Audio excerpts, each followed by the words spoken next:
Hello, my name is Rupert Sydenham. I'm a partner at Hogan Lovells, specialising in construction and engineering disputes and public procurement disputes. Joining me is our Director of Government Affairs, Robert Gardner. In this short presentation, we're going to be discussing infrastructure issues that were raised at the recent Conservative and Labour political party conferences. Now, Robert, you attended both conferences recently. Let's start with the Conservative Party conference. Of course, the big news there was Rishi Sunak's announcement that HS2 will no longer proceed north of Birmingham. Having been at the conference, what are your observations in relation to that announcement? Well, Rupert, thanks very much for asking me to talk to you. And of course, the real news was the leak of Rishi Sunak's announcement 3 days before, right at the beginning of the conference in Manchester, that HS2 would not now be going to Manchester. And of course, it very much dominated media coverage and a lot of the discussions that people were having, both on stage and behind the scenes. But you're absolutely right. The Prime Minister announced that HS2 would not be going north of Birmingham. He also announced a £36 billion fund that is going to be created called Network North to provide funding for transportation across the North and the Midlands, and a number of examples were given, but there's still a lot more detail that needs to be given on that. But it's just been announced. He also announced an £8.3 billion fund for potholes, which of course always goes down well with voters and with councillors as well. But as I say, more detail needs to come from that, and I'm sure we will be hearing more on that. I think with regards to HS2, it's worth remembering that since it was launched in 2012, it has been beset with changes, uncertainty, overrun, overspend, and I think part of the reason that there was so much drama around the announcement in Manchester is that people were already becoming a little bit tired with this project. It feels that some of the good reasons to relook at it, for example, changes in attitudes and behaviours arising from the pandemic, were coming on the back of people already being pretty fed up with it. And I think it's worth remembering for these massive infrastructure spends that they are political, they take a long time, and things change in that time. And so it's all the more important that where there is control, that control is exercised well, so that when external factors come in, people have a little bit more patience to be able to deal with it. Just one final point I wanted to make is, in light of the changes, as I say, there's this fund that's been created, and we do need to hear more detail on that. But we also need to hear more detail from government on some of the other implications of this change. So, for example, connectivity for freight. People often think of HS2 as being a passenger service, but freight is a very important part of that. So what's going to happen to freight going north of Birmingham? Decarbonisation. Remember that HS2 was also going to help provide a more carbon neutral approach to transport from private cars, for example. And of course, transportation for an ageing population. We heard a lot at the conference about drivers and driving, but that doesn't suit everyone. And connectivity by rail is still a very important way for many people in the UK to get round, particularly for longer journeys. Thank you, Robert. I just want to pick up on HS2 because whatever the merits of that decision, I think there's no doubt that it will be seen by the construction industry as a serious setback. And indeed, Sir John Ahmed, who chairs the National Infrastructure Commission, has described the decision as deeply disappointing. And the NIC itself has said that it's going to leave a serious gap in UK railway infrastructure policy. But Robert, turning from HS2, what other infrastructure policies would you pick out from the Conservative Party conference? Well, I mentioned drivers, Rupert, and I think it's worth spending a minute on this because it's actually much more than just drivers. But we heard the Prime Minister and we heard the Transport Secretary, Mark Harper, talking about the Conservatives wanting to improve journeys for millions of drivers across the country, whether they're commuting to work or college, for a day trip, charging an electric car or any other purpose. It's important, I think, for two reasons. First is the Conservative Party very much heard the voters in the Uxbridge by-election, Boris Johnson's former seat earlier this year, who were very much against the ULEZ charge. They were against this idea of restrictions on being able to use their car. We heard voters talking about commitment to net zero, but not to be paid for by those who could least afford to pay it. And ULEZ was a tax on using your car in certain circumstances that voters just didn't want to pay.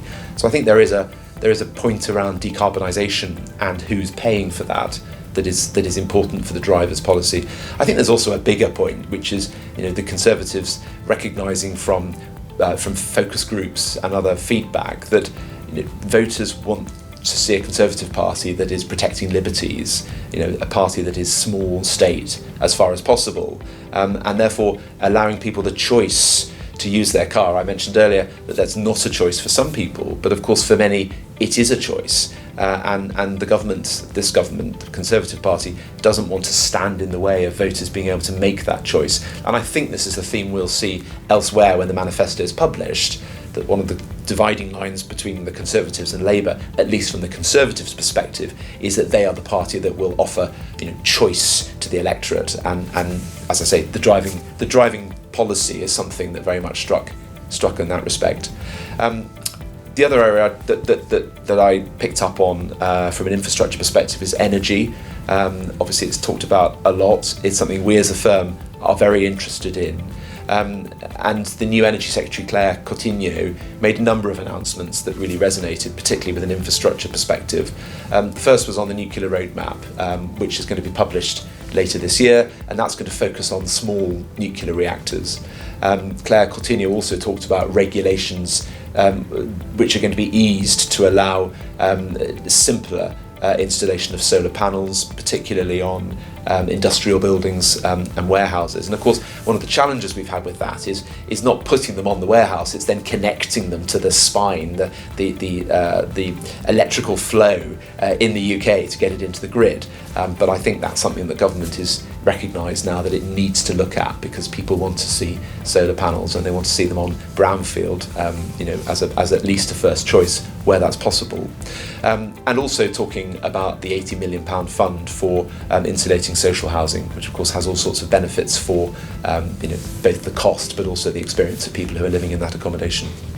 I just want to pick up briefly on the SMR nuclear programme. The government has in fact started a public procurement exercise in relation to that and has appointed 6 companies to develop their technology, and the plan is that in spring next year the government will decide which of those technologies it wants to continue to support, and will continue then with the relevant suppliers. And of course it's hoped that with this programme some of the difficulties that have been encountered with the large nuclear projects, Hinkley C and Sizewell C for example, will be overcome. So Robert, that's the Conservative Party conference. What about the Labour Party conference? What infrastructure policies were they promoting? Well, I think the headline for me, Rupert, is Keir Starmer's comment on HS2, because of course everyone had heard about it the week before and people were waiting to see what Labour's position would be. And he made it very clear that he was not inclined to reverse that decision. He couldn't commit to reversing it.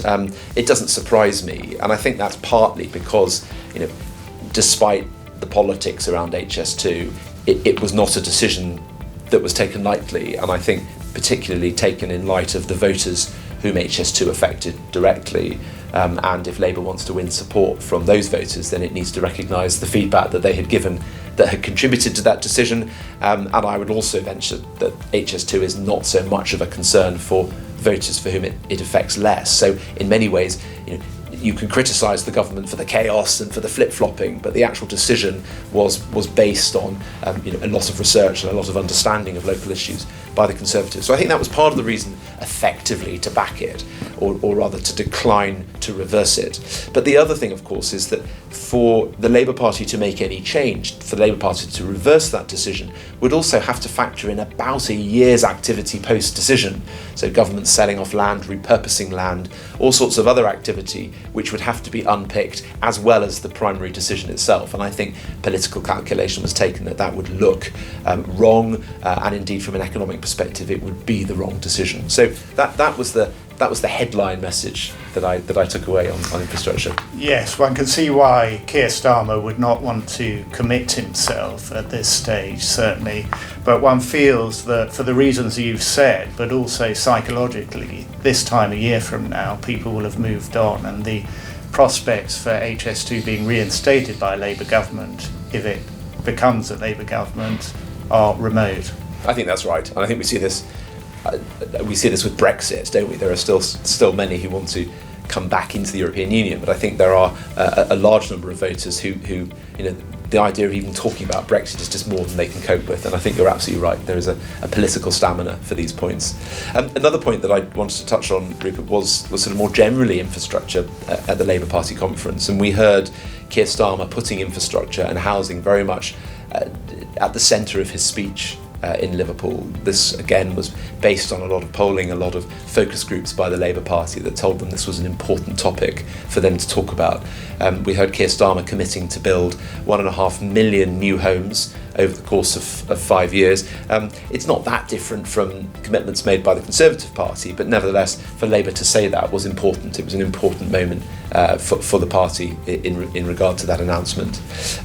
The other point that, of course, Keir Starmer talked about was not just policies here and policies there. It was about changing the system, changing the framework to allow decisions to be made more easily, more quickly, and to be able to expedite this infrastructure revolution that Labour was very much talking about. So we heard language like, removing blockages to construction, committing to fight the blockers, and fighting the land bankers. We also heard Keir Starmer talking about bulldozing planning laws. It's strong words, but it very much underlines Labour's commitment to change the system and not just to change some of the outputs of that system. Yes, I was also interested that Rachel Reeves, the Shadow Chancellor, had identified a fast-track route to planning approvals for critical infrastructure, and she identified gigafactories, laboratories and 5G technology. We do, of course, have a regime for nationally significant infrastructure projects under the Planning Act, which was introduced in 2008, and that regime was introduced with a view to streamlining the approval process and giving certainty over the timeframes. But it's interesting that here we are so many years on, and planning is at the top of the Labour Party's agenda, seemingly, which perhaps illustrates the challenges that there are in implementing long-lasting and effective planning reform. But certainly I think our clients are going to be very interested to continue to watch and see what the Labour Party's proposals will involve in reality, and no doubt want to have a say in any planning changes, what stays, what goes, and so on. I think that's right, Rupert, and I think it's really important for any government to hear from the sector. And of course there are opportunities through formal consultation processes to do that, and I would encourage participants in the sector to engage with that, but also around the fringes, engaging with ministers and with advisors on helping them understand what the unintended consequences of policy are for the sector. And of course that's something that we do on a regular basis. Is there anything else you'd highlight from the Labour Party conference, Robert? Well, I think from an infrastructure perspective, probably two things. We heard Labour talking about the National Wealth Fund, and I think that's important because it goes to the economic model of what Labour's proposing leading up to the next general election.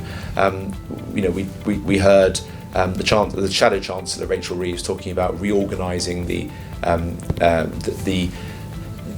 economy, recognising that taxation is in a different place now with the cost of living crisis and with many of the uncertainties that households are facing. There was a much greater focus on enterprise, on growth within the country, on inward investment.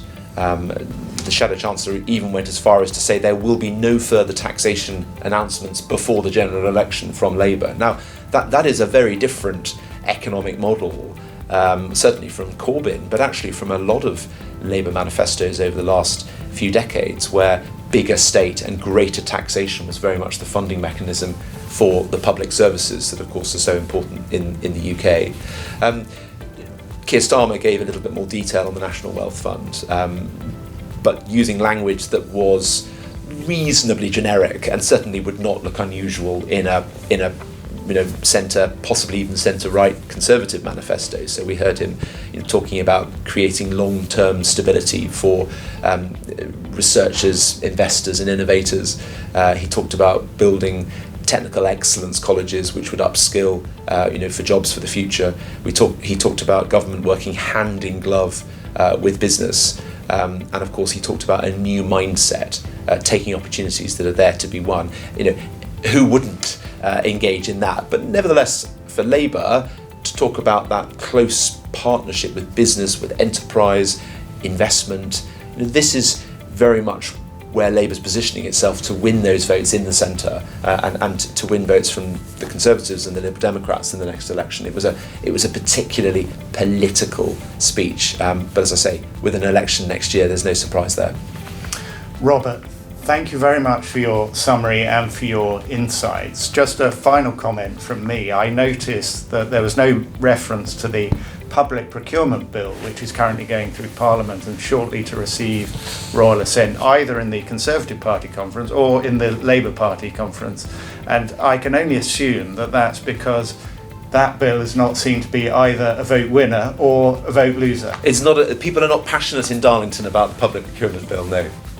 So, Robert, finally, what happens next? Well, that's a very dangerous question to try and answer, Rupert, in Westminster in current times. But what we do know is we have the King's speech on the 7th of November, when the King will, for the first time as King, set out the government's legislative programme. I would expect that to be quite light for two reasons. First, because as I've mentioned many times, the government is very much focused on the general election, and that takes a lot of time, and it's a priority for government now. But the second reason is that although the Conservatives have a large parliamentary majority, remember that is largely around Brexit. And so for non-Brexit issues, we've actually seen in some ways a minority government. We've certainly seen a lot of dissent from the Conservative backbenchers. We've seen some bills have a little bit of trouble getting through. And I think the last thing that Number 10 will want going into a general election is government bills being defeated in the House of Commons, particularly defeated by Conservative MPs. So I would expect the legislation to be brought forth in Parliament will either be continuity from the current Parliament or bills that are much more certain to get through.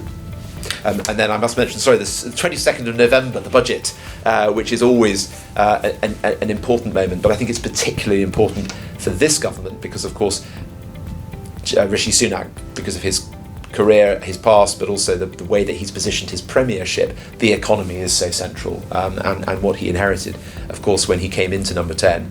And we'll find out at the budget, we'll get an update on some of the tests that he set himself, and of course we'll hear the government's plans on taxation and other measures. I'd be surprised if we see anything particularly sweet and juicy in the November budget. I think the Conservatives will save that for the spring budget because that will be much nearer the election. But who knows? And there may be other measures as well of interest to infrastructure, but we'll have to wait and see. So much to look forward to. In the meantime, if you would like to discuss any of the issues we've covered, please do get in touch.